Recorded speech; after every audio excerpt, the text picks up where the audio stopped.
Сәлем қыздар. Декреттемін, 2 бөлмелі үйде тұрамыз. 2 баламыз бар. Қайынсіңлім студент. Бізбен тұрады. Жақтырмаймын, себебі жасы 20-да. Түк тірлікке көмектеспейді. Демалыс күндері көмектессе болады ғой. Қыз баласы. Бой жеткен. Ұялмай сотка қарап жата береді. 1 айттым, 2 айттым. Уже оған мен жексұрын болдым. Сенің байың, сенің балаларың деп сөз қайтарды. Күйеуіме айтып едім, ол соның сөзін сөйледі. Ертең байға кеткенде істеп алады, тиме оқысын деп. Ондай болса әке шешесімен тұрсын, біздің отбасында не шаруасы бар деп едім, бәлеге қалдым. Ол қыздың тайраңдап жүргені, наглилығы менің нервыма тиеді. Мен тоңқайып, пыс-пыс етіп үй жинап, тамақ істеп жүрсем жатады біздің төсекте сотка шығып.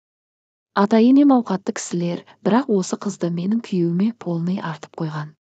Оқуы, тамағы, киімі, жүргені, расходы бәрі біздің мойнымызда.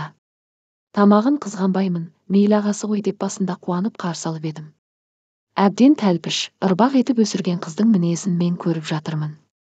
Мен ағасына тидім, оның қарындасына емес.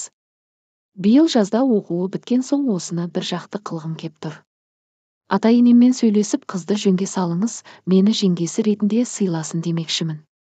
Егер мені адам құрлы көрмесе, бөлек квартираға шығып өзіне домработница жалдаңыздар деп ашығын айтпақшымын. Айтпас бұрын бір құлаққа қонымды кеңестеріңізді тыңдасам. Немесе ақылмен қалай шешуге болады. Бірақ 100% шыдап үндемей отырмаймын. Бұл нақты шешім. Бірақ осыны арбада сынбайтындай, өгізде өлмейтіндей шешкім кеп тұр. Жанжалсыз қыздар, қайынсіңлімнің осы мінезін көтере алмай жатырмын. Әбден бетімен кеткен, тілі 2 метр, жеңгем демейді, атымды атайды бетімнен қағып тастайды. Ертең байға тигенде өзі ақ көреді дегенді түсінбеймін. Ол байға тигенше мен нерв болып біттім. Маған қызмет етпей ақ қойсын. Бірақ бір шаңырақта отқан соң бірлік болу керек. Соны түсіндіре алмадым оған.